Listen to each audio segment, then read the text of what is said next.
दोषवर्जितं ज्ञेयं गम्यं पुंश्चापि नत्वा सूत्रार्थमुच्यते। ओम ओम अथातो जिज्ञासा चेतना चेतन जगन्नियंत्रे अशेष संविदे नमो नारायणाय सर्वशक्रादिवंदिता यातिग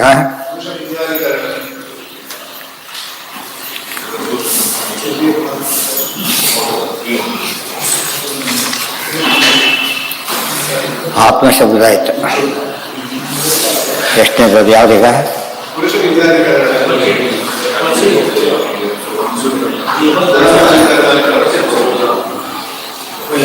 ಅದಾಗಿತ್ತು, ಸರಿ. ಸತ್ಯೋ ಜ್ಞಾನಂ ಪರಮಾನಂದ ರೂಪ ಅದಾಗಿತ್ತ. ಆತ್ಮೇತ್ಯೇವಂ ನಿತ್ಯದೋಪಾಸನಂ ಸ್ಯಾತ್ ಆಗಿತ್ತು. ಆತ್ಮಶಬ್ದಕ್ಕೆ ಭಾರಿ ಮಹತ್ವ ಇದೆ. ಆದ್ದರಿಂದ ಸತ್ ಚಿತ್ ಆನಂದ ಆತ್ಮ ಅನ್ನೋ 4 ಗುಣಗಳನ್ನು ಉಪಾಸನೆ ಮಾಡಲೇಬೇಕು. ಅದರಲ್ಲೂ ಕೂಡ ಅತ್ಯಂತ ಆಪತ್ತು ಮೊದಲಾದವುಗಳು ಅನಾರೋಗ್ಯ ಇತ್ಯಾದಿಗಳು ಬಂದಾಗ ಆತ್ಮ ಅಂತ ಬಿಡಲೇಕೂಡದು ಎಂಬುದನ್ನು ಹೇಳಿ. ಆದ್ದರಿಂದ ಕ್ವಚಿತ್ ಬಹುಗುಣಾ ಕ್ವಚಿತ್ ಅಲ್ಪಗುಣಾ ಶ್ರುತಿಷು ಏವ ಉಚ್ಯಂತೆ ಇತ್ಯುಪಸಂಹಾರಸ್ಯ ಅಪ್ರಯೋಜನತಾ ಇತಿ ನ ವಾಚ್ಯಂ. ಗುಣ ಸರ್ವೇ, ಕೆಲವು ಗುಣ ಉಪಾಸನೆ ಮಾಡಿ ಅಂತಾರೆ, ಕೆಲವೊಮ್ಮೆ ಹೆಚ್ಚು ಮಾಡಿ ಅಂತಾರೆ.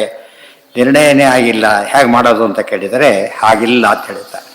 ಗುಣಾ ಸರ್ವೇ ಬ್ರಹ್ಮಣೈವ ಉಪಾಸ್ಯ, ಎಲ್ಲ ಗುಣಗಳನ್ನು ಉಪಾಸನೆ ಮಾಡಬೇಕು ಅಂತ ಹೇಳ್ತಾರಲ್ಲ, ಅದು ಬ್ರಹ್ಮದೇವರಿಗೆ ಅಪ್ಲಿಕಬಲ್, ಉಳಿದವರಿಗಲ್ಲ.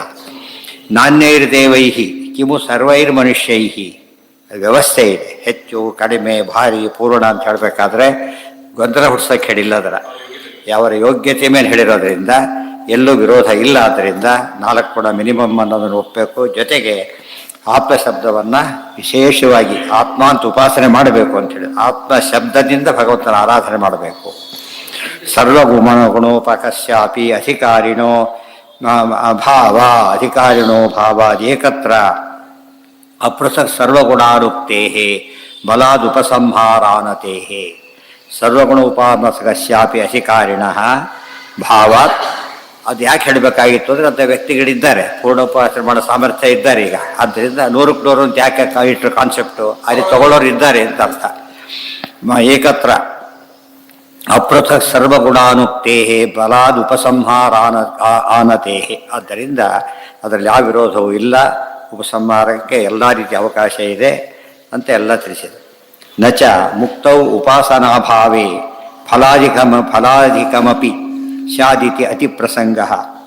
ಉಪಾಸನಾಯಾಃ ಸಂಸ್ಕಾರಾಖ್ಯ ಕಾರಣಸ್ಯ ಸತ್ವಾತ್ ನಹೀಯತೆ ಯತ್ರ ಗತ್ವಾ ನ ವರ್ಧತೆ ಇತಿ ಅವೃದ್ಧಿ ಪ್ರಮಾಣ ಭಾವಾಚ್ಛ. ನಚ ಮುಕ್ತೌ ಉಪಾಸನಾ ಭಾವೇ, ಮುಕ್ತಿಯಲ್ಲೂ ಉಪಾಸನೆ ಮಾಡಬೇಕಂತ ಮುಂದಿನ ಪ್ರಶ್ನೆ. ಪರೀಕ್ಷೆ ಆದಮೇಲೂ ಓದಬೇಕಂತ ಕೇಳಿದರೆ ಆಗೋ ಹಾಗೆ. ಅದಕ್ಕೇನು ಉತ್ತರ ಕೊಡಬೇಕು? ಈ ಪರೀಕ್ಷೆಯಲ್ಲಿ ಆದಮೇಲೆ ಓದಬೇಕಾಗಿಲ್ಲ, ಆದರೆ ಜ್ಞಾನವೃದ್ಧಿಗೆ ಓದಬಹುದು. ಮುಕ್ತಿಯಲ್ಲಿ ಹಾಗಲ್ಲ, ಸಿದ್ಧಿನೇ ಬಂದು ಹೋಗಿ ಪರಮಸಿದ್ಧಿ ಅಲ್ಟಿಮೇಟ್. ಆದ್ದರಿಂದ ಮತ್ತೆ ಹೆಚ್ಚು ಫಲ ಇಲ್ಲ. ಆದರೆ ಉಪಾಸನೆ ಮಾಡೇ ಮಾಡ್ತಾನೆ, ಸಹಜವಾಗಿ ಮಾಡ್ತಾನೆ. ಫಲಾಧಿಕಮಪಿ ಸ್ಯಾತ್, ಮಾಡಬೇಕು ಅನ್ನೋ ಫಲ ಸಿಗುತ್ತೆ. ಆದರೆ ಮಾಡಬಾರ್ದು ಅನ್ನೋದಾದರೆ ವೇಸ್ಟು, ಫಲ ಸಿಗುತ್ತೆ ಅನ್ನೋದಾದರೆ ಪೂರ್ಣತೆ ಇಲ್ಲ. ಅದಕ್ಕೆ ಹೇಳ್ತಾರೆ ಉಪಾಸನಾಯಾಃ ಸಂಸ್ಕಾರಕ್ಕೆ ಕಾರಣಸ್ಯ ಸತ್ವಾತ್. ಉಪಾಸನೆ ಮಾಡಿ ಮಾಡಿ ಮಾಡಿ ಸಂಸ್ಕಾರ ಹೇಗೆ ಬಂದಿದೆ ಅಂದರೆ ಅಲ್ಲಿ ಬಿಡ್ಲಿಕ್ಕೆ ಆಗೋದೇ ಇಲ್ಲ, ಅದರಿಂದ ಮಾಡ್ತಾನೆ, ಎಂಜಾಯ್ ಮಾಡ್ಕೊಂಡು ಮಾಡ್ತಾನೆ. ಆದ್ದರಿಂದ ಇಲ್ಲಿ ಉಪಾಸನೆ ಸಾಧನ ರೂಪ, ಅಲ್ಲಿ ಉಪಾಸನೆ ಸಿದ್ಧಿ ರೂಪ. ಆದ್ದರಿಂದ ಸಮಸ್ಯೆ ಇಲ್ಲ. ಊಟ ಹೊಟ್ಟೆ ಊಟ ಅಂದರೆ ತಾಂಬೂಲ ಹಾಕೋತಾನೆ, ಇನ್ನೂ ಊಟ ಏನಾದ್ರು ಹಾಕ್ಬೇಕಾಗಿತ್ತಾ? ಇಲ್ಲ ಇಲ್ಲ, ಅದು ಬೋದೋಗ್ಬಿಟ್ಟಿದೆ. ಅದು ಆದರೆ ಅದಕ್ಕೋಸ್ಕರ ಸಂಬಂಧನೇ ಇಲ್ಲ.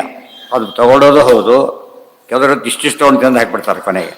ಆದರೂ ಕೂಡ ಹೊಟ್ಟೆ ತುಂಬಿಲ್ಲ ಅಂತ ಅರ್ಥ ಅಲ್ಲ ಅದಕ್ಕೆ. ಸೊ ಅದು ಭೋಗಾಧಿಕ್ಯಕ್ಕೆ ಕಾರಣ ಮೊದಲೇ ಮಾಡಿದ್ದಕ್ಕೆ. ಅಲ್ಲಿ ಮಾತ್ರ ನೋ ಚೇಂಜ್. ಅದಕ್ಕೇನು ಆಧಾರ ಅಂದರೆ ನಹೀಯತೆ ಯತ್ರ ಗತ್ವಾ ನವರ್ಧತೆ. ಅಲ್ಲಿ ಹೋದ ಮೇಲೆ ಮತ್ತೆ ಕಡಿಮೆ ಆಗೋದಿಲ್ಲ, ಬೆಳೆಯೋದು ಇಲ್ಲ ಅಂತ ಹೇಳಿಬಿಟ್ಟು. ಇಲ್ಲಿ ನಾವು ಅಪರೋಕ್ಷ ಜ್ಞಾನ ಬಂದ ಮೇಲೂ ಕೂಡ ದೊಡ್ಡ ದೊಡ್ಡ ಅಪರಾಧಗಳನ್ನು ಮಾಡಿದರೆ ಆನಂದ ಸ್ವರೂಪ ಶಿಕ್ಷೆಯಲ್ಲಿದೆ. ಆದರೆ ಅಲ್ಲಿ ಮತ್ತೇನಾದ್ರು ಹೆಚ್ಚು ಕಡಿಮೆ ಆಗಿ ಇನ್ನೂ ಕಡಿಮೆ ಆಗ್ಬೋದು ಅಂತ ಕೇಳಿದರೆ, ಅಥವಾ ಇನ್ನೂ ಹೆಚ್ಚಾಗ್ಬೋದು ಅಂದರೆ ಇಲ್ಲ. ಏನದು ಸಿದ್ಧಿ. ಅಲ್ಲಿ ಅಕಸ್ಮಾತ್ ಪಾಪ ಮಾಡಿದರೆ ಏನು ಮಾಡಬೇಕಾಗಿತ್ತು ಅಂದರೆ ಮಾಡೋ ಚಾನ್ಸೇ ಇಲ್ಲ. ಪಾಪಕ್ಕೊಂದು ಕಾರಣ ಇತ್ತು, ಲಿಂಗದೇಹದಿಂದ ಶುರುವಾಗಿತ್ತು. ಅದಿಲ್ಲೇ ಇಲ್ಲ. ಅದರಿಂದ ಏನಿಲ್ಲ, ಈಗ ಸಾಧ್ಯತೆಯೇ. ಇದೆಲ್ಲ ಸರಿಯಾಗಿ ತಿಳ್ಕೊಂಡಷ್ಟು ನಮಗೇನಾಗುತ್ತಾಗ ಉಪಾಸನೆ ಸರಿಯಾಗಿ ಮಾಡಬೇಕು. ಅವೆಲ್ಲ ಆ ಕಡೆ ಅದೆಲ್ಲ ಈಗಂತೂ ಇಲ್ಲ, ತೊಗೊಂಡು ಏನು ಮಾಡಬೇಕು ಅಂತ ಕೇಳಬಾರ್ದು. ಈ ಪ್ರಶ್ನೆಗೆ ಉತ್ತರ ಕೊಡೋದವ್ರು ಏನಾಗುತ್ತೆ, ನಮ್ಮ ಸಾಧನೆಗೆ ಡೌಟ್ ಬರುತ್ತೆ. ಆ ಅರ್ಥದಲ್ಲಿ ನಾವು ತಿಳಿಲೇಬೇಕು. ಯಾವಂತಲ್ಲಿ ಉಪಯೋಗಕ್ಕೆ ಬಂದರೂ ಮೊದಲು ತಿಳಿದಿರಬೇಕು. ಬದಿರಿಗೆ ಹೋಗಬೇಕು, ಹೋದ್ಮೇಲೆ ಏನು ಮಾಡೋಕೆ, ಅಲ್ಲಿ ಹೋಗಿ ಕೇಳಿದರೆ ಏನು ಮಾಡಬೇಕು, ಇಲ್ಲಿ ಮೊದಲು ತಿಳ್ಕೊಂಡು ಅಲ್ಲಿಗೆ ಹೋಗಬೇಕು. ಅಲ್ಲಿ ಹೋಗಿ ಕೇಳಿದರೆ ಫೋನ್ ಔಟ್ ಆಫ್ ಆರ್ಡ್ರು ಸಿಗೋದಿಲ್ಲ, ಇದು ಬರೋದಿಲ್ಲ, ಹೋಗಿ ವೇಸ್ಟ್ ವಾಪಸ್ ಬಂದೆ ಗೊತ್ತಾಗಲಿಲ್ಲ ಅಂಥೇಳಿ, ವೇಸ್ಟ್ ಆಗಲಿಲ್ಲ. ಅದಕ್ಕೆ ಹಾಗಾಗಬಾರ್ದು. ನಚ ಕರ್ಮ ಕಾರಣ ಶಕ್ತಿರಪಿ ಅದೂರತ್ವ ತತ್ಸಂಶ್ರಯಣೀಯ ಮಹಾ ಉಪಾಸನಾಖ್ಯ ಕಾರ್ಯೇ ನಿತ್ಯಕೃತ್ಯ ಸಂಸ್ಕಾರೋ ನ ತಥಾ ಕರ್ಮಣಿ ಇತಿ ಕಾರ್ಯವೈಶೇಷ್ಯ. ನಚ ಕರ್ಮಕಾರಣ ಶಕ್ತಿ ಅಪಿ ಅದೂರತ್ವಾತ್, ಅದೇ ತಾನೇ ಅದೂರತ್ವಾತ್ ತತ್ಸಂಶ್ರಯಣೀಯ ಮಹಾ. ಹಾಗಿದ್ದರೆ ದೇವರನ್ನ ಆಶ್ರಯಿಸಿಕೊಂಡು ಯಾಕಿರ್ಬೇಕಾಗಿದ್ದರೆ ಅಂತ ಪ್ರಶ್ನೆ ಬಂದರೆ ವೃದ್ಧಿಯೂ ಇಲ್ಲ, ರಾಸನೂ ಇಲ್ಲ ಅಂದಮೇಲೆ ಇಂಡಿಫರೆಂಟ್ ಆಗಿರ್ಬೋದಲ್ಲ, ಅದು ಇರಲಿಕ್ಕೆ ಸಾಧ್ಯ ಇಲ್ಲ. ಯಾಕೆ ಉಪಾಸನಾಖ್ಯ ಕಾರ್ಯೇ ನಿತ್ಯಕೃತ್ಯ ಸಂಸ್ಕಾರೋ ನ ತಥಾ ಕರ್ಮಣಿ ಇತಿ ಕಾರ್ಯವೈಶೇಷ್ಯ. ಅಲ್ಲಿ ಕರ್ಮದಲ್ಲಿ ಬಂಧನ ಇಲ್ಲ, ಆದರೆ ಉಪಾಸನೆ ಸಂಸ್ಕಾರ ಇದೆ. ಆದ್ದರಿಂದ ಉಪಾಸನೆ ಮಾಡೇ ಮಾಡ್ತಾನೆ ಪೂರ್ಣವಾಗಿ. ಏನು ಸಾಧ್ಯ ಇಲ್ಲ, ಯಾವ ಕರ್ಮಗಳಿಗೂ ವಿಧಿ ಇಲ್ಲ, ಮಾಡಲೇಬೇಕು ಅಂತ ಯಾವುದಕ್ಕೂ ವಿಧಿ ಇಲ್ಲ, ಉಪಾಸನೆಗೂ ವಿಧಿ ಇಲ್ಲ. ಆದರೆ ಸಹಜವಾಗಿ ಮಾಡ್ತಾನೆ, ಆದ್ದರಿಂದ ಯಾವ ಸಮಸ್ಯೆ. ಇವತ್ತು ಉಸಿರಾಟ ನ್ಯಾಚುರಲ್ ಆಗಿರುತ್ತಾ ಆದ್ದರಿಂದ ಸಮಸ್ಯೆ ಇಲ್ಲ. ಕಾರ್ಯ ವೈಶೇಷ್ಯ ವಿಶೇಷ ಕರ್ಮಣಿ ನಾ ಕರ್ಮಣಿ, ಉಪಾಸನದಲ್ಲಿ ನಿತ್ಯಕೃತಿ ಅಂತ ಸಂಸ್ಕಾರ ಬಂದ ಹಾಗೆ ಉಪಾಸನ ನಿತ್ಯದಲ್ಲೂ ಮಾಡಬೇಕು. ಪ್ರತಿಯೊಂದು ಕರ್ಮ ನಿತ್ಯದಲ್ಲೂ ಮಾಡೋದಲ್ಲ, ಉಪಾಸನೆ ಪ್ರತಿನಿತ್ಯದಲ್ಲೂ ಮಾಡಬೇಕು ಅಂತಿರೋದ್ರಿಂದ ಅದು ಪೂರ್ಣ ಸಂಸ್ಕಾರವಾದ್ದರಿಂದ ಅದು ಹೋಗೋದಿಲ್ಲ. ಆದ್ದರಿಂದ ಸಹಜವಾಗಿಯೇ ಮಾಡಬೇಕಾದ್ದೆಲ್ಲ ಮಾಡ್ತಾ ಇರ್ತಾನೆ. ಆದರೆ ಅದಕ್ಕೆ ಹೆಚ್ಚಿನ ಫಲ ಇತ್ಯಾದಿಗಳಿಲ್ಲ, ಒತ್ತಾಯ ಇಲ್ಲ, ಯಾವುದೂ ಇಲ್ಲ. ಹೌದು, ಪ್ರಾಕ್ಟಿಕಲ್ ಮಾಡೋದು ಉಪಾಸನೆ ಅಂದ್ರೇನು ಅಲ್ಲ, ವಿಧಿಗೆ ಒಳಗಾಗಿ ಮಾಡೋದು ಉಪಾಸನೆ. ವಿಧಿಗೆ ಒಳಗಾಗಿ, ವಿಧಿ ನಿಯಮ ಇಲ್ಲ. ವಿಧಿ ನಿಯಮ ಇಲ್ಲದೆ ಏನು ಮಾಡ್ತಾನೆ, ಉಪಾಸನೆ ಮಾಡ್ತಾನೆ. ಅದು ವಿಧಿ ಇಲ್ಲದೆ ಮಾಡೋದು ಉಪಾಸನೆ ಅನ್ನೋದು. ಇಲ್ಲೂ ಮಾಡ್ತಾನೆ, ಇಲ್ಲೂ ಮಾಡ್ತಾನೆ. ಇಲ್ಲಿ ಸಂಸ್ಕಾರದಿಂದಾಗಿ ಸಹಜ ಉಪಾಸನೆ ಮಾಡ್ತಾನೆ ಹೊರತು ಉಪಾಸನೆ ಒಳಗೆ ವಿಧಿ ಇಲ್ಲ, ಮಾಡದೆ ಹೋದರೂ ದೋಷ ಇಲ್ಲ, ಹೆಚ್ಚು ಮಾಡಿದರೆ ಪ್ರವೋಷನ್ನೂ ಇಲ್ಲ. ಮಾಡೋದು ಸಹಜ. ಪ್ರಾಮಾಣಿಕ ವ್ಯಕ್ತಿ ಎಷ್ಟೇ ಭಾರಿ ಉನ್ನತ ಸ್ಥಾನಕ್ಕೆ ಹೋದ್ರೆ ಹೇಗಿರ್ತಾನಾತ, ಯಾರು ಹೇಳೋರು ಕೇಳಿಲ್ಲ, ಏನು ಮಾಡಿದ್ರೆ ನಡೆಯುತ್ತೆ. ಇವತ್ತು ನಡೆಯೋದಿಲ್ಲ ಅಂತ ತಿಳ್ಕೊಂಡ್ಬಿಟ್ಟಿರ್ತಾರೆ, ನಡೆಯುತ್ತೆ. ಆದರೂ ಅವ್ರು ಏನು ಮಾಡೋದಿಲ್ಲ, ಮೊದಲಿನಷ್ಟೇ ಬದ್ಧರಾಗಿರ್ತಾರೆ. ಬಹಳ ಮುಖ್ಯ. ನಚ ಅಯೋಗ್ಯತಾಖ್ಯ ವಿಶಿಷ್ಟ ಕಾರಣ ಜ್ಞಾನಿಷ್ವಪಿ ಕೇಶಾಂಚಿತ್ ಮೋಕ್ಷೋ ನ ಭವತೀತಿ ನಿಯಮ. ಜ್ಞಾನಿನಾಂ ಮೋಕ್ಷಂ ದದಾತ್ಯೇವ ಈಶ್ವರಃ ಸ್ವಭಾವಾತ್ ಅಯೋಗ್ಯಾನಾಂ ಜ್ಞಾನಸ್ಯೈವ ಅನುಪಪತ್ತೇಹೇ. ಮತ್ತು ಸೂಕ್ಷ್ಮ ಪ್ರಶ್ನೆ ಬಂತು. ಆಯಿತು, ಜ್ಞಾನಿಗಳಿಗೆ ಮೋಕ್ಷ ಇದೆ, ಅಪ್ರೋಷ್ಟ ಜ್ಞಾನದ ಮೋಕ್ಷ ಇದೆ, ಎಲ್ಲ ಒಪ್ಕೊಂಡ್ಬಿಡೋಣ. ಅಕಸ್ಮಾತ್ ಯಾರ್ಯಾರು ಆಗದೇ ಇರೋ ಪ್ರಸಂಗ ಇದೆಯಾ ಅಂತ ಒಂದು ಪ್ರಶ್ನೆ. ಎಕ್ಸೆಪ್ಷನ್ ಇರ್ಬೋದಲ್ಲ, ಇದೆಯಾ? ಎಲ್ಲ every rule has got N exception ಅಂತ ನಿಯಮ ಇದೆ. ಸೊ ಜ್ಞಾನಿಗಳೆಲ್ಲ ಮುಕ್ತಿ ಹೋಗ್ತಾರೆ ಅಂತ ನಿಯಮ ಹೇಳಿದ್ದೀರಿ ನೀವು. ನಾನೇನೇ ಇವ ಪದಂ ಹೇಳಿದ್ದೀರಿ. ಎಕ್ಸೆಪ್ಷನ್ ಇದೆಯಾ? ಇವತ್ತು ಫಸ್ಟ್ ರ್ಯಾಂಕ್ ಬಂದವನಿಗೆ ಕೆಲಸ ಸಿಗದೇ ಇರೋ ಪ್ರಸಂಗ ಇದೆ. ಎಷ್ಟೋ ಸರ್ತೆ ಫಸ್ಟ್ ರ್ಯಾಂಕ್ ಯಾವುದೋ ಬೇರೆ ಸ್ಟೇಟ್ಗೆ ಹೋದ ಕಾಲಕ್ಕೆ ಫಸ್ಟ್ ರ್ಯಾಂಕ್ ಬಂದವ್ರಿಗೆ ಸೀಟ್ ಕೊಡಲಿಲ್ಲ. CET ಫಸ್ಟ್ ರ್ಯಾಂಕು, ಇದರಲ್ಲಿ ಫಸ್ಟ್ ರ್ಯಾಂಕು. ಅವ್ರು ಬೇರೆ ಕಡೆ ಇಲ್ಲಿ ಬಂದು ಸೇರಿಕೊಟ್ರು. ನಮ್ಮ ಸ್ಟೇಟಲ್ಲಿ ಸಿಕ್ತು. ಯಾಕೆ ಹೇಳಿದೆ ಅಂದರೆ ಸಿಗದೆ ಹೋಗ್ಬೋದಲ್ಲ, ಎಕ್ಸೆಪ್ಷನ್ ಅದು ಅಂತ ಹೇಳ್ಬೋದು. ಫಸ್ಟ್ ರ್ಯಾಂಕ್ ಮುಂದೆ ಕೋರ್ಸು ಸಿಗದೇ ಇರ್ಬೋದು, ಕೆಲಸನೂ ಸಿಗದೇ ಇರ್ಬೋದು. ಆ ರೀತಿ ಕಂಡಿರೋದ್ರಿಂದ MA PhD ಆದವ್ರು ಪ್ರೈಮರಿ ಸ್ಕೂಲ್ ಟೀಚರ್, ಗೊತ್ತಾಯ್ತಾ? ಆ್ಯಕ್ಚುಲಿ ನೋಡಿದೆ, MA PhD primary school teacher. ಇವನು ಬರೀ MA VC. ಅದಷ್ಟು ಹೇಗಿರುತ್ತೆ ಯೋಚನೆ ಮಾಡಬೇಕು. ಇನ್ನು ಅರ್ಥ ಮಾಡಿದರೆ ಎಕ್ಸೆಪ್ಷನ್ಸ್ ಇದ್ದೇ ಇದೆ. ಅದು ಇದರಲ್ಲಿ ಎಕ್ಸೆಪ್ಷನ್ ಇದೆ ಅಂತ ಪ್ರಶ್ನೆ. ಇಷ್ಟೆಲ್ಲ ಕಷ್ಟಪಟ್ಟು ಜ್ಞಾನ ಸಂಪಾದನೆ, ಅಪರೋಕ್ಷ ಜ್ಞಾನವೂ ಬಂದು ಬರೀ ಜ್ಞಾನ ಅಂತ ಕರೆಯೋದೇ ಇಲ್ಲ. ಅಪರೋಕ್ಷ ಜ್ಞಾನನೇ ಜ್ಞಾನ. ಆದ್ದರಿಂದ ಆ ಸಮಯದಲ್ಲೂ ಕೂಡ ಮುಕ್ತಿ ಆಗದೇ ಇರೋ ಪ್ರಸಂಗ ಉಂಟಾ ಅಂತ ಪ್ರಶ್ನೆ. ಅಕಸ್ಮಾತ್ ಉಂಟೋಗ್ಬಿಟ್ಟು ಏನು ಮಾಡ್ತೀರೋ ಅವಾಗ ಬಿಟ್ಟ ಬಿಡ್ತದೆ. ಅಪರೋಕ್ಷ ಜ್ಞಾನನೇ ಬೇಕಿಲ್ಲ ಅನ್ಕೊಂಡ್ಬಿಡ್ತಾರೆ. ಆದರೆ ಈ ರೂಲ್ಗೆ ಎಕ್ಸೆಪ್ಷನ್ ಇಲ್ಲ. ನಾವು ಬೇರೆ ರೂಲ್ ಎಕ್ಸೆಪ್ಷನ್ ಎಂಬುದು ರೂಲಲ್ಲ. ಮತ್ತೆ ಅರ್ಥ ಆಯ್ತಾ? ಈಗ ರೂಲ್ಗೆ ಒಂದು ಎಕ್ಸೆಪ್ಷನ್ ಇರುತ್ತೆ ಎಂಬುದು ಇಟ್ಕೊಂಡು ಇದನ್ನು ಎಕ್ಸೆಪ್ಷನ್ ಅಂತ ಹೇಳಬಾರ್ದು. ಅದು ಮುಕ್ತಿಗೆ ಹೋದವರು ಒಬ್ಬರಾದ್ರೂ ವಾಪಸ್ ಬರುತ್ತಾ ಇವತ್ತು ಕೊನೆಗೆ ಒಬ್ಬರಾದ್ರ ಏನು ಮಾಡಬೇಕು ಅದಕ್ಕೆ? ಇಲ್ಲ. ಈ ರೂಲ್ಗಳಿಗೆ ಏನಿಲ್ಲ ಆದ್ದರಿಂದ ಕೆಲವು ನಿಯಮಗಳಿಗೂ ಅಪವಾದ ಇದೆ, ಕೆಲವರಿಗೆ ಅಪವಾದ ಇಲ್ಲದ ನಿಯಮ ಇವೆಲ್ಲ ಕೂಡ. ಅದನ್ನ ಹೇಳ್ತಾರೆ. ಈಗ ಅವನಿಗೆ ಮೋಕ್ಷ, ಅದಕ್ಕೆ ಮೋಕ್ಷ ಇಲ್ಲ ಅಂತ ಹೇಳೋದಾದ್ರೆ ಇಲ್ಲ. ಜ್ಞಾನಿನ ಮೋಕ್ಷಂ ದದಾತ್ತೇವ ಈಶ್ವರ ಅಂತ ನಿಯಮ ಇದೆ. ಪರಮಾತ್ಮನ ಸ್ವಭಾವನೇ ಹಾಗೆ, ಚೇಂಜ್ ಆಗೋದಿಲ್ಲ. ಆದ್ದರಿಂದ ಕೊಟ್ಟೆ ಕೊಡ್ತಾರೆ. ಆದರೆ ಜ್ಞಾನ ಅಕಸ್ಮಾತ್ ಬಂತೀಗ ಅಯೋಗ್ಯರು ಬಂತು, ಏನು ಮಾಡ್ತೀರಿ? ಹಾಗಿದ್ರೆ ಅಯೋಗ್ಯರು ಯಾವ ರಾಹು ಕೇತು ಸೇರ್ಕೊಂಡ್ಬಿಟ್ಟು, ರಾಹು ಸೇರ್ಕೊಂಡ್ಬಿಟ್ಟ ಹೋಗ್ಬಿಟ್ಟು ಗುಂಪಿ ಸೇರಲಿಲ್ಲ, ಒಬ್ಬನೇ ಇರ್ಬೋದು, ಸೇರ್ಕೊಂಡೇ ಇಲ್ಲ, ಆ ಥರ ಆಗ್ಬೋದು. ಅಂದರೆ ಅದು ಅಲ್ಲೂ ಕೂಡ ಪೆಟ್ಟು ಬಿತ್ತು. ಕತೆ ಮುಂದಿಗೆ ಕೇಳಿದ್ರೆ ಕತೆ ವಿಷಯ ಬರೋದಿಲ್ಲ. ಇಲ್ಲಿ ಹೇಳ್ತಾರೆ ಅಯೋಗ್ಯರಿಗೆ ಏನು ಬರೋದಿಲ್ಲ ಅಂದರೆ ಜ್ಞಾನಶೈವ ಅನುತ್ಪತ್ತಿ, ಅಪರೋಕ್ಷ ಜ್ಞಾನ ಏನು ಮಾಡಿದರೂ ಆಗುತ್ತೆ. ಕೃಷ್ಣ ಅದಕ್ಕೆ ಬಿಂಬಾಪರೋಕ್ಷಕ್ಕೆ ಒಪ್ಪದೆ ಹೋದರೆ ದುರ್ಯೋಧನ ಎದುರು ಕೃಷ್ಣ ನಿಂತಿದ್ದ, ಅದು ಮೋಕ್ಷಕ್ಕೆ ಸಾಧನ ಅಲ್ಲ. ಅದು ಅರ್ಥ ಆಯ್ತಾ? ಸೊ ಎಷ್ಟೇ ತೀರ್ಥಯಾತ್ರೆ ಮಾಡಿದ್ರು ಮೋಕ್ಷ ಯಾತಕ್ಕಿಲ್ಲ ಅಂದರೆ ಡೈರೆಕ್ಟ್ ದೇವರೇ ನೋಡಿದ್ರು ಮೋಕ್ಷ ಆಗಿಲ್ಲ, ಆದ್ದರಿಂದ ಇಲ್ಲ. ಬಿಂಬಾಪರೋಕ್ಷ ಆದರೆ ಮಾತ್ರ ಮೋಕ್ಷ ಅಶ್ಯೂರ್ಡ್. ಬರೀ ರೂಪ ನೋಡಿದ್ರೆ ಅಶ್ಯೂರ್ಡ್ ಅಲ್ಲ, ಸರಿಯಾಗಿ ತಿಳ್ಕೊಂಡಿರ್ಬೇಕು. ಫೇಲ್ ಆಗಿ ಬೇಕಾದ ಕೇಸ್ಗಳಿವೆ. ಅದು ಇನ್ನೂ ಹೆಚ್ಚು ಪಾಪಕ್ಕೆ ಕಾರಣ ಆಗ್ಬೋದು. ಅಪರೋಕ್ಷ ಜ್ಞಾನ ಬರೋದೆಲ್ಲ ಬಿಟ್ಟುಬಿಡೋಣ. ಆದರೆ ಲೌಕಿಕ ಜ್ಞಾನ ಕೂಡ ಅವರಿಗೆ ಶಾಸ್ತ್ರ ಓದಿದ್ರು ಕೂಡ ಅದು ಸ್ವರೂಪದ ಅಯೋಗ್ಯನಾಗಿದ್ದರೆ ಹೆಚ್ಚು ಪಾಪ ಮಾಡಲಿಕ್ಕೆ ಕಾರಣ ಆಗುತ್ತೆ ಹೊರತು. ಇವತ್ತು ಹೆಚ್ಚು ಪಾಪ ಮಾಡಿದ್ರೆ ಎಜುಕೇಟೆಡ್ಡೇ. ಬೆಬ್ಬೆಟ್ಟದು ಎಷ್ಟು ಪಾಪ ಮಾಡ್ಬೋದು ಅವನು, ಎಷ್ಟು ಮೋಸ ಮಾಡೋಕ್ಕೆ ಸಾಧ್ಯ ಇದೆ. ಕೋಟ್ಯಂತರ ಲಂಚ ಸಿಗುತ್ತೆ ಅವನಿಗೆ, ಏನು 10 ರೂಪಾಯಿ 100 ರೂಪಾಯಿ ಭಾರಿ ಖುಷಿ ಇದ್ದಾಗ ಲೆಕ್ಕ. ಅತಿ ಹೆಚ್ಚು ಪಾಪ ಮಾಡೋರು ಇವತ್ತಿಗೂ ಕೂಡ ಯಾವುದರಲ್ಲಿ, ಲೌಕಿಕದಲ್ಲೂ ಕೂಡ ಚೆನ್ನಾಗಿ ಓದಿದವರೇ. ದೊಡ್ಡ ದೊಡ್ಡ ಕೋರ್ಸ್ ಮಾಡಿರ್ಬೇಕಾದ್ರೆ ದಡ್ಡ ಮಾಡಿರ್ತಾರೆ.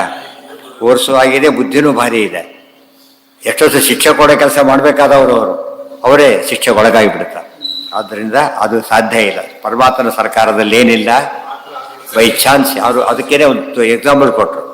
ರಾಹು ಬಂದ ತಿಳಿಸ್ಕೊಳ್ಳೋಕ್ಕಾಯ್ತಾ ಅವನಿಗೆ, ತಲೆ ಕತ್ತರಿಸಿ ಆಗ್ತಾ ಪರಮಾತ್ಮ. ಅದು ಎಕ್ಸೆಪ್ಷನ್ ಇಲ್ಲ ಅಂತ ತೋರಿಸ್ಬೇಕಾಗಿದೆ. ಅದು ಬರೀತಾರೆ ಅಯೋಗ್ಯಾನ ಯತನೈರ್ ನ ಮೋಕ್ಷ. ಯಾರಿಗೆ ಯೋಗ್ಯತೆ ಇಲ್ಲ, ಎಷ್ಟು ಪ್ರಯತ್ನ ಪಟ್ಟರು ಕೂಡ ಏನು ಬರೋದಿಲ್ಲ. ಕುರುಡ ಅಕಸ್ಮಾತ್ ನೋಡಿಬಿಟ್ರೆ ಅಂದರೆ ಕುರುಡ ಅಲ್ಲ ಅಂತ ಆಗ್ಬಿಡುತ್ತೆ. ಕುರುಡ ಅಕಸ್ಮಾತ್ ನೋಡಿಬಿಟ್ರೆ ಕುರುಡ ಅಲ್ಲ ಅವ್ನು ನೋಡದೇ ಇರೋದೇ ಸಹಜ. ಆ ರೀತಿಯಲ್ಲಿದೆ, ಎಕ್ಸೆಪ್ಷನ್ ಬಿಟ್ಟುಬಿಡಿ ಅಂತೇಳಿ. ನಚ ಇದರಿಂದ ಕಂಡ್ರೆ ಏನು ಬಂತೆ, ಜ್ಞಾನ ಪಡೀಲೇಬೇಕು, ಹಾಗೆ ಆಗ್ತೇವೆ ಅಂತ. ತುಂಬ ಜನ ಇದ್ದರೆ ಏನು ಯೋಚನೆ ಮಾಡಬೇಡ.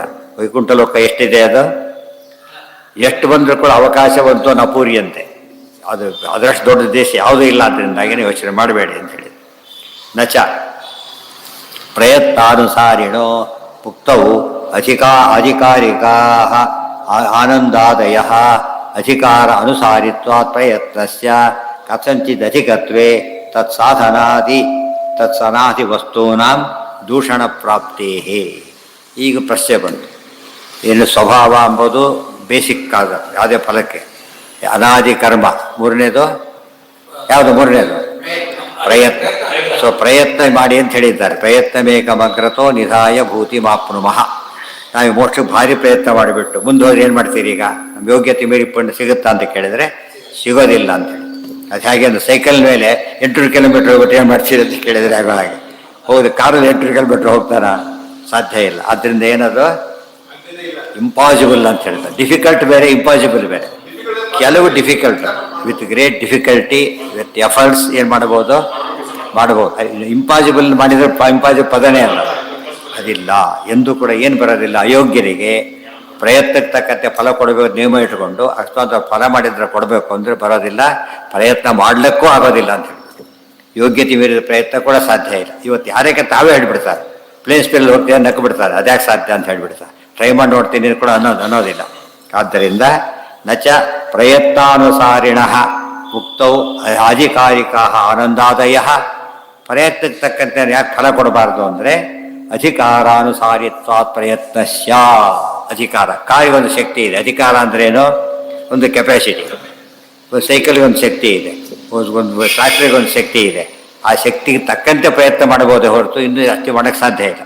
ತುಂಬ 100 ಕಿಲೋಮೀಟರ್ ಹೋಗ್ತಿರ್ತಾರೆ, ಒಳ್ಳೆ ಸೂಪರ್ ದಾರಿ, ಸ್ವಲ್ಪ ಜಾಸ್ತಿ ಹೋಗೋಂತ ಹೇಳೋದು ತಪ್ಪಲ್ಲ. ಆದರೆ ಲಿಮಿಟ್ ಮೀರಿ ಹೋದರೆ ಸಾಧ್ಯ. ಹೋಗ್ಲಿಕ್ಕೆ ಬರೋದೇ ಇಲ್ಲ, ಹೋದರೆ ಅವ್ನು ಉಳಿಯೋದೂ ಇಲ್ಲ, ಸಾಧ್ಯ ಇಲ್ಲ ಅಂತ ಹೇಳ್ತಾರೆ. ಇವತ್ತು ಹಾಕಿದ್ದಾರೆ ಸ್ಪೀಡ್ ಥ್ರಿಲ್ಸ್ ಮತ್ತು ಕಿಲ್ಸ್ ಅಂತ ಹಾಕ್ತಾರಲ್ಲ, ಹಾಗೆ ಸ್ಪೀಡ್ ಬಹಳ ಖುಷಿ ಇದ್ದರೂ ಕೂಡ ಪ್ರಾಣ ತೆಗಿತೆ, ಹುಷಾರಾಗಿರಿ. ಇದು ಹಾಗೇನೆ, ಪ್ರಾಣ ತೆಗಿತೆ, ಹುಷಾರಾಗಿರಿ. ಸಾಧ್ಯ ಇಲ್ಲ. ಜಾಸ್ತಿ ಊದಿದ್ರೆ ಡಬ್ಬ ಅಂತ ಹೊಡೆದೋಗೋದಿಲ್ಲ. ಜಾಸ್ತಿ ಊದಿಬಿಟ್ರೆ ಏನಾಗುತ್ತೆ, ಅದು ಬಲೂನ್ ಹೊಡೆದೋದಾಗ ಹೊಡೆದೋಗ್ಬಿಡ್ತಾನೆ.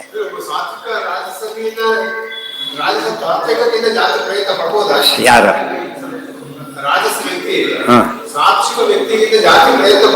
ಯಾಕೆ ಪಡಬಾರ್ದು?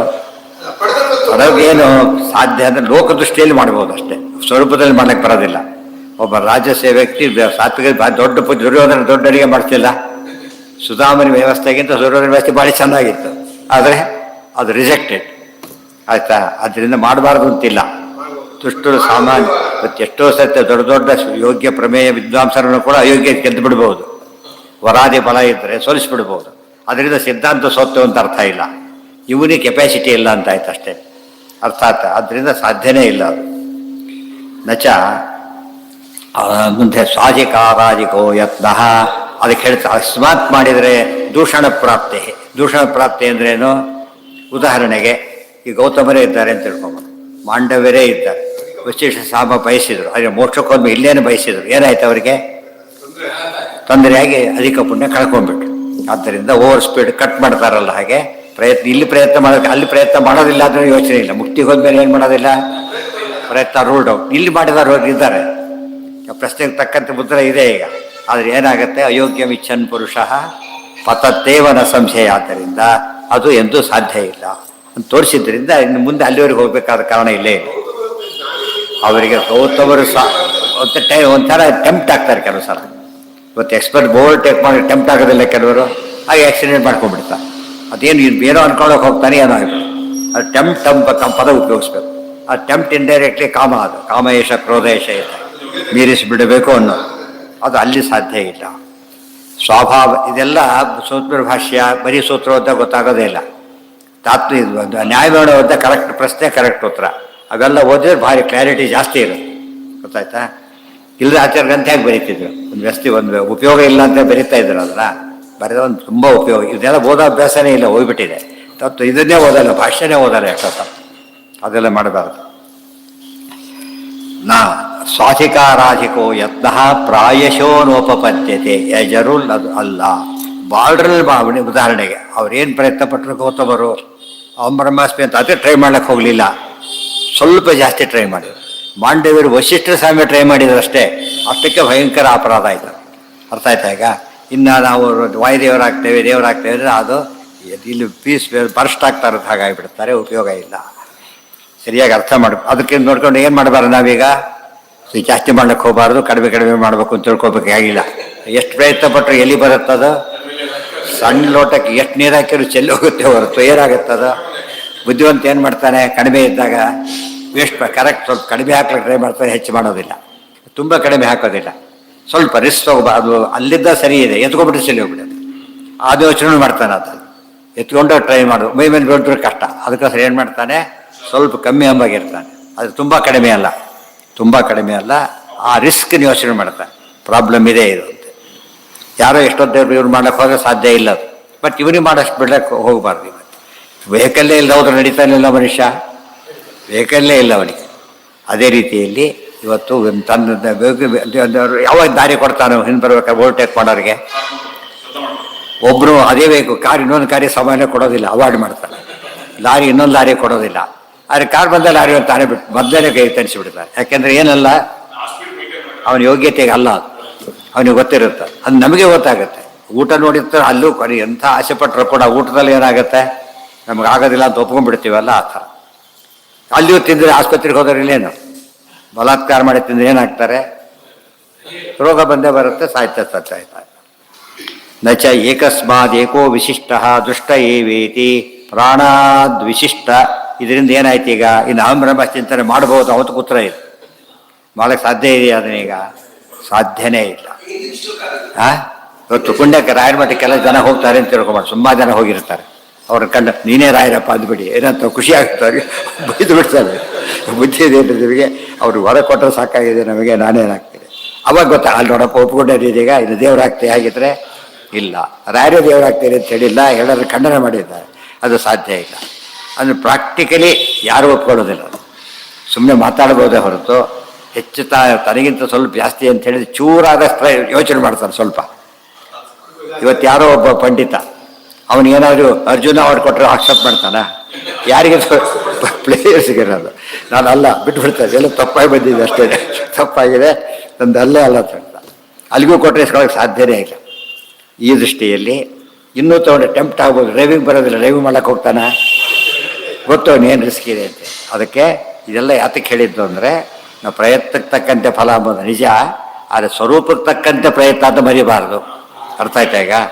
ಪ್ರಯತ್ನಕ್ಕೆ ತಕ್ಕಂತೆ ಫಲ ಎಂಬ ವ್ಯಾಪ್ತಿ ಸರಿ ಇದೆ, ಅದು ಸ್ವರೂಪ ತಕ್ಕಂತೆ ಪ್ರಯತ್ನ ಎಂಬುದನ್ನು ಮರಿಬಾರದು. ಅಷ್ಟಕ್ಕೆ ಮಾಡಿಸಿ ದೇವ್ರಿಗೆ ಹೊಟ್ಟೆ ಕೊಡ್ತಾನೆ, ಬಿಡೋದಿಲ್ಲ. ನ ಚ ಏಕಸ್ಮಾದೇಕೋ ವಿಶಿಷ್ಟ ದೃಷ್ಟ ಏವೇತಿ ಪ್ರಾಣಾದ್ ವಿಶಿಷ್ಟ ಜೀವಾಭಾವೇ ದೃಷ್ಟವೈರೂಪ್ಯಮಿತಿ ದೋಷಃ. ಯಹ ಸರ್ವಂ ಅವಜಾನೀಯ ಧೃತೆ ದೇವಂ ನಾರಾಯಣಂ ದೇವೀಂಚ ರಮಾಂ ಪರಮಾಂ ಶ್ರಿಯಂ ಸ ಪ್ರಾಣ ಅನವರುದ್ಧೇಯಂ ಮಂತ್ರಂ ಆವರ್ತಯೀತ ಆತ್ಮಾ ದೇವಾನಾಂ ಭುವನಸ್ಯ ಗರ್ಭೋ ಯಥಾವಶಂ ಚರತಿ ದೇವ ಏಷಃ ಘೋಷಾಯುಧಸ್ಯ ಶೃಣ್ವಿರೇನ ರೂಪಂ ತಸ್ಮೈ ಮಾತಾಯ ಹವಿಷಾ ವಿಧೇಮಾ. ಕೊಟ್ಟು ಮಾಡಿದೆ. ಏನಿದು? ಒಬ್ಬರಿಗೊಬ್ಬರು ಮೇಲಿದ್ದೇ ಇರ್ತಾರಲ್ಲ, ಇಂದ್ರದೇವರ ಮೇಲೆ ರುದ್ರದೇವತೆಗಳಿದ್ದಾರೆ, ಅವ್ರ ಮೇಲೆ ಸರಸ್ವತಿ ಭಾರತೀಯರು ಇದ್ದಾರೆ, ಅವ್ರ ಪ್ರಾಣದೇವರಿದ್ದಾರೆ ಅಂತ ಹೇಳ್ತೀರಿ. ಆಮೇಲೆ ಜೀವರಲ್ಲಿ ಅಲ್ಟಿಮೇಟ್ ಅಂತೀರಿ, ಅವ್ರ ಮೇಲೆ ಇನ್ನೊಬ್ರು ಇರ್ಬೋದಲ್ಲ ಅಂತ ಪ್ರಶ್ನೆ ಮಾಡ್ಕೊಂಡು ಬೈ ಚಾನ್ಸ್ ಇರ್ಬೋದು. ಇವತ್ತು ಜನ ಇದು ತಿಳ್ಕೊಂಡೇ ಇಲ್ಲ, ಅದು ಫಸ್ಟು ತುಂಬ ಜನ ಗೊತ್ತೇ ಇಲ್ಲ. ಅದಕ್ಕೆ ಉತ್ತರ ನೋಡಿ, ಏಕಸ್ಮಾದ್ ಏಕೋ ವಿಶಿಷ್ಟ ಅಂದಮೇಲೆ ಪ್ರಾಣಕ್ಕಿಂತ ವಿಶೇಷ ಇರ್ಬೋದಾ ಅಂತ ಕೇಳಿಲ್ಲ. ಪ್ರಾಣ ಏನವರು? ಈಯದಾಮನ ಅವ್ರ ಎಂಡವರು, ಗೊತ್ತಾಯ್ತಾ? ಜೀವಕೋಟಿಯಲ್ಲಿ ಮೇಲೆ ಚಾನ್ಸ್ ಇಲ್ಲ. ನ ಚ ಏಕಸ್ಮಾದಧಿಕೋ ವಿಶಿಷ್ಟೋ ದೃಷ್ಟ ಏವೇತಿ, ಅದಕ್ಕೆ ಹೇಳ್ತಾರೆ ದೃಷ್ಟ ವೈರೂಪ್ಯಂ. ವಿಶಿಷ್ಟ ಜೀವ ಅಭಾವೇ ದೃಷ್ಟ ವೈರೂಪ್ಯಂ ಅಂದರೆ ಇಲ್ಲ. ನಾವು ಖಂಡಿತಕ್ಕೆ ವಿರೋಧ ಆಯ್ತು. ಒಬ್ರಿಗಿಂತ ಒಬ್ಬರು ಮೇಲಿರ್ತಾ ಇರುತ್ತೆ, ವ್ಯಾಪ್ತಿ ಮಾಡ್ಕೊಂಡ್ಬಿಟ್ಟಿದ್ದೇವೆ. ಪ್ರಾಣದೇವರು ಇನ್ನೊಬ್ರಿಲ್ಲ ಅಂದರೆ ಇದಕ್ಕೆ ವಿರೋಧ ಬರುತ್ತಲ್ಲ ಅಂದರೆ ಇಲ್ಲ, ಬರೋದಿಲ್ಲ. ಯಾಕೆ? ಅಲ್ಟಿಮೇಟ್ ವಿರೋಧ ಬರೋ ಚಾನ್ಸ್ ಇಲ್ಲ. ಡೆಡ್ ಎಂಡ್ ಅಂತ ಕರೆಯೋ ಪದ್ಧತಿ ಇದೆಯಲ್ಲ, ಡೆಡ್ ಎಂಡ್, ಅದ್ರ ಮೇಲೆ ಇನ್ನೊಂದು ಪೋಸ್ಟ್ ಇಲ್ಲ, ಆದ್ದರಿಂದ ಅಲ್ಲಿ ಕ್ಲೋಸ್. ಯಹ ಸರ್ವಂ ಅವಜಾನೀಯ ಧೃತೆ ದೇವಂ ನಾರಾಯಣಂ ದೇವೀಂ ಚ ಪರಮಾಂ ಶ್ರಿಯಂ ಸ ಪ್ರಾಣಾನ್ ಅವರುದ್ಧ ಇಮಂ ಮಂತ್ರಂ ಆವರ್ತಯೀತ. ಅದಕ್ಕೆ ಹೇಳಿದೆ, ಎಷ್ಟೇ ಮೇಲೆ ಹೋದರೂ ಕೂಡ ಪ್ರಾಣದೇವರು ಅಲ್ಟಿಮೇಟ್ ಆದ್ದರಿಂದ ಅವ್ರ ಮೇಲೆ ಇನ್ನೊಬ್ರು ಇರೋ ಚಾನ್ಸ್ ಇಲ್ಲವೇ ಇಲ್ಲ, ಬಿಟ್ಬಿಡು. ಯಾಕೆ ಇದ್ರೆ ಏನಾಗುತ್ತೆ? ಅವ್ರ ಜೀವೋತ್ತಮ, ಅವ್ರ ಜೀವೋತ್ತಮರು ಆಗಿಬಿಡ್ತಾರೆ. ಜೀವೋತ್ತಮ ಶಬ್ದನೇ ಚೀಫ್ ಮೇಲೆ ಇರೋದು, ಇನ್ನೊಬ್ಬರಿಂದ ಚೀಫ್ ಹೇಗಾಗ್ತಾನೆ ಅವನು? ಚೀಫ್ ಅನ್ನೋದೇನೋ ಸಂಬಂಧಪಟ್ಟಂತೆ ಅದು ಎಂಡ್. ಅದಕ್ಕೆ ಆತ್ಮ ದೇವಾನಾಂ ಭುವನಸ್ಯ ಗರ್ಭ ಯಥಾವಶಂ ಚರತಿ ದೇವ ಏಷಃ ಘೋಷಾಯುಧಸ್ಯ ಶೃಣ್ವಿರೇನ ರೂಪಂ ತಸ್ಮೈ ವಾತಾಯ ಹವಿಷಾ ವಿಧೇಮ ಇತಿ. ವಾಯುದೇವರು ಉಳಿದವರಿಂತ ಎಷ್ಟು ಮೇಲೆ ಇದ್ದಾರೆ ಗೊತ್ತಾ? ಅವರಿಗೆ ತುಂಬ ಅಲ್ಲಿ ಚೆನ್ನಾಗಿ ಅರ್ಥ ಮಾಡ್ಕೋಬೇಕು. ತಾರತಮ್ಯದಲ್ಲೂ ಕೂಡ ದೇವ್ರ ದರ್ಶನ ಕೊಟ್ಟಾಗಲೂ ಕೂಡ ಎಲ್ಲ ದೇವತೆಗಳು ಒಂದೇ ರೀತಿ ಕಾಣಲಿಲ್ಲ. ಕೆಲವು ದೇವತೆಗಳಿಗೆ ಕಾಣಲೇ ಇಲ್ಲ. ಬ್ರಹ್ಮದೇವರಿಗೆ ಕಂಡರು ಹೇಳಿದರು, ಅವ್ರು ಇವ್ರ ಮೆಸೇಜ್ ಕಮ್ಯುನಿಕೇಟ್ ಮಾಡಿದರೆ ಹೊರತು ಅವರು ನೇಡೆ ತಿಳ್ಕೊಂಡಿದ್ದಲ್ಲ. ಇವತ್ತು ಅಷ್ಟೇ ದೊಡ್ಡ ಲಕ್ಷಾಂತರ ಜನದ ಯೂನಿಯನ್ ಇರುತ್ತೆ, ಪ್ರೆಸಿಡೆಂಟು ಸೆಕ್ರೆಟರಿ ಹೋಗಿರ್ತಾರೆ ಮೀಟಿಂಗಿಗೆ, ಗೊತ್ತಾಯ್ತಾ? ಮೀಟಿಂಗ್ ಮಾಡೋಕ್ಕೆ ಯಾರು ಸಾಧ್ಯ ಇಲ್ಲ. ಇದನ್ನು ಮೀಟಿಂಗ್ ಮಾಡೋಕ್ಕೆ ಬಿಡೋದಿಲ್ಲ, ಒದರಾಡ್ತಿರ್ತಾರೆ, ಸಾಧ್ಯ ಇಲ್ಲ. ಆಮೇಲೆ ಏನಾಯಿತು ಅಂತ ಒಂದು ಹೇಳ್ತಾರೋ, ಫೇಲ್ ಆಯಿತು ಸಕ್ಸಸ್ ಆಯಿತು, ಅದು ಬೋಧೋಯ್ತು, ಆ ಕಮ್ಯುನಿಕೇಷನ್ ಫೈನಲ್. ಅದು ಇವು ತಪ್ಪು ಹೇಳ್ತಾವೆಲ್ಲ ಪ್ರಶ್ನೆ ಬರೋದಿಲ್ಲ. ಆ ರೀತಿ ವಾಯುದೇವರು ಜೀವೋತ್ತಮರಾಗಿ ಆಗಿದ್ದಾರೆ ಅಂದರೆ ಡೈರೆಕ್ಟ್ ಕಮ್ಯುನಿಕೇಷನ್ ಏನೇ ಮಾಡಿದ್ರು ದೇವರು ಯಾರಿಗೆ ಮಾಡ್ತಾನೆ? ಅವರಿಗೆ ಮಾಡ್ತಾನೆ, ಅವ್ರಿಗೆ ಕಾಣ್ತಾನೆ ಮಾಡ್ತಾನೆ. ಕೆಲವು ಸರ್ತಿ ಹೆಚ್ಚು ಕಾಣೋದು ದುರ್ಗಾದೇವಿ, ಮಹಾಲಕ್ಷ್ಮಿಗೆ. ಪರಮಾತ್ಮ ಎಲ್ಲರಿಗೂ ವಾಯುದೇವರಿಗೆ ಯಾವಾಗಲೂ ಕಾಣ್ತೇವೆ ನಿಯಮ ಇದ್ದೇ ಇದೆ. ಅದು ವಿಶೇಷವಾಗಿ ಕಾಣೋದು ಮಾತ್ರ ಮಹಾಲಕ್ಷ್ಮಿಗೆ, ಗೊತ್ತಾಯ್ತಾ? ಮತ್ತು ಎಲ್ಲ ಕನ್ವಿನೇಟ್ ಮಾಡೋದು ಮಾತ್ರ ಜೀವರಿಗೆ ಹೇಳಬೇಕಾದ್ರೆ ಯಾರಿಗೆ ಮಾಡ್ತಾನೆ? ಥ್ರೂ ವಾಯುದೇವರು, ಅವ್ರಿಗೆ ಕಾಣಿಸೋದೇ. ಆದ್ದರಿಂದ ನಾವು ಎಲ್ಲದಕ್ಕೂ ದೇವರಿಗೆ ಬಂದು ಹೇಳಿ ಅಂತ ಇವತ್ತು ಸರ್ಕಾರ ಎದುರು ಬಂದು ಹೇಳ್ತಾನೆ, ಚೀಫ್ ಮಿನಿಸ್ಟರ್ ಬಂದು ಹೇಳ್ತಾನೆ, ನಿಮಗೆ ಪಬ್ಲಿಷ್ ಆಗಿಬಿಡುತ್ತೆ, ಮುಗಿದೋಯ್ತು, ಅನೌನ್ಸ್ ಮಾಡುತ್ತೆ, ಮುಗಿದೋಯ್ತು. ಆ ರೀತಿಯಲ್ಲಿ ಇದೆಯೇ ಹೊರತು ದೇವ್ರನ್ನ ನೋಡೋದು ಎಷ್ಟು ಕಷ್ಟ ಅಂತ ಹೇಳ್ತಾರೆ. ಅವ್ರ ಮೇಲೆ ಇನ್ನೊಬ್ರು ಹೇಳೋಕ್ಕೆ ಯಾಕೆ ಸಾಧ್ಯತೆ ಇದೆ? ಇವ್ರು ಯಾರು ಮಾಡಿ ಹೋದವ್ರಿಗೆ ಇನ್ನೂ ಹೆಚ್ಚು ಸಾಧನೆ ಮಾಡಿದರೆ ಅಂತ ಕೇಳ್ಬೋದು. ಹೋಗಲಿ, ವಾಯು ಎಷ್ಟು ಸಾಧನೆ ಮಾಡಿದ್ದಾರೆ ಈಗ? ಶುದ್ಧೇ ಭಾಗವತೆ ಧರ್ಮೇ ಅವ್ರು 100% ತೊಗೊಂಡಾಗಿದೆ. ಈಗ ಇನ್ನೊಬ್ರು ಎಷ್ಟು ತೊಗೊಂಡು ಅಲ್ಲಿಗೆ ಬರಬೇಕು, ಮತ್ತೆ ಇನ್ನೊಬ್ರು ರುಜು ಆಗ್ತಾರೆ ಅಷ್ಟೇ. ಅದು ಏನಾಗೋದಿಲ್ಲ, ಮೀರ್ಸೋ ಚಾನ್ಸ್ ಇಲ್ಲ. ಅರ್ಥ ಆಯ್ತಾ? ಎಷ್ಟು ಭಾರಿ ಇರೋ 100 ಇದ್ದಾಗ 100 ರೀಚ್ ಆದಮೇಲೆ ಮುಂದೆ ಮಾಡೋ ಚಾನ್ಸೇ ಇಲ್ಲ. ವಾಯುದೇವರು ಒಂದೂ ತಪ್ಪು ಎಂದೂ ಮಾಡಿಲ್ಲ. ಅಂಥವ್ರು ಸಿಕ್ಕರೆ ಇವ್ರು ಈಕ್ವಲ್ ಆಗ್ತಾನೆ ಅಷ್ಟೇ. ಅದು ಮತ್ತೆ ಒಂದು ಧರ್ಮ ಅವ್ರು ಬಿಟ್ಟಿಲ್ಲ. 100% ಮಾಡಿದ ಮೇಲೆ ಅದು ಈಕ್ವಲ್ಗಿಂತ ಹೆಚ್ಚಾಗೋ ಚಾನ್ಸಸ್ಸೇ ಇಲ್ಲ. ದೇವ್ರು ಅದು ಇಲ್ಲವೇ ಇಲ್ಲ. ಇದೆಲ್ಲ ಮತ್ತೆ ಎಲ್ಲಿ ಎಂಡಾಗುತ್ತೆ? ಅದಕ್ಕೆ ನಾವು ದೇವರ ಆಭರಣ ಕೊಡು ಹೋಗಬೇಡಿ, ವಾಯುದೇವರ ಆಗಲಿಕ್ಕೂ ಸಾಧ್ಯ ಇಲ್ಲ ಅಂತೇಳಿ. ಉಳಿದವ್ರಿಗೆ ಏನು ಸಾಧ್ಯ ಇಲ್ಲ? ವಾಯುದೇವರಾಗಲಿಕ್ಕೆ ಅವ್ರನ್ನ ಮೀರಿಸಲಿಕ್ಕೆ ಸಾಧ್ಯ ಇಲ್ಲ ಅಂದಮೇಲೆ ಇನ್ನೇನು ಮಾಡ್ತಾನೆ? ಅದು ಟೋಟಲಿ ಇಂಪಾಸಿಬಲ್. ಅದು ಕೂಡ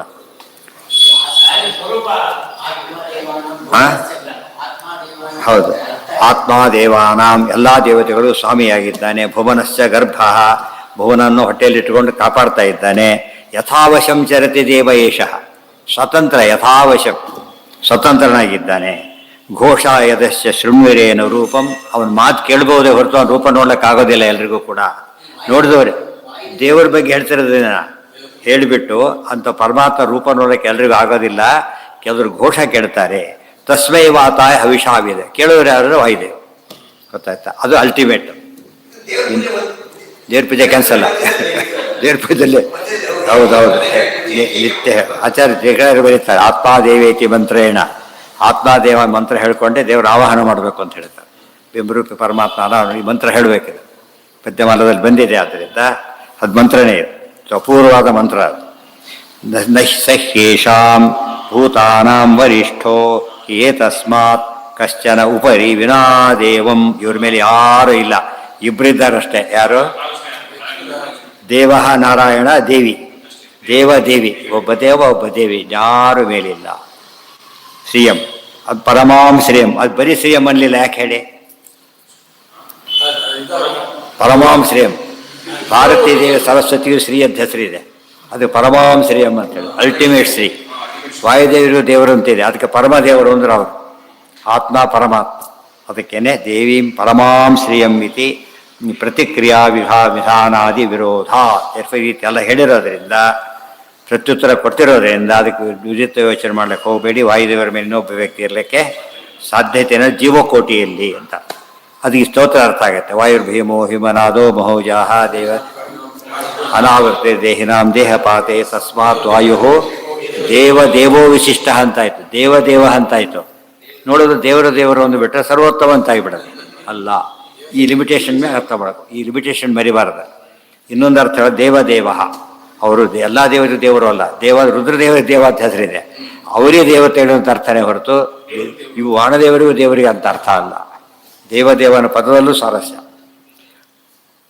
ಸಹಿ ಏಷಾಂ ಭೂತಾನಾಂ ವರಿಷ್ಠ. ವರಿಷ್ಠ ಅಂದರೆ ವಾಯು ದೇವೋ, ವಿಶಿಷ್ಟ ಅಂದ್ರೂ ಒಂದೇ, ವರಿಷ್ಠ ಅಂದ್ರೂ ಒಂದೇ. ನ ಹಿ ಏತಸ್ಮಾತ್ ಕಶ್ಚನ ಉಪರಿ ವಿನಾ, ಅವ್ರ ಮೇಲೆ ಯಾರೂ ಇಲ್ಲ. ವಿನಾ ಎಕ್ಸೆಪ್ಟ್ ದೇವಂ ನಾರಾಯಣಂ.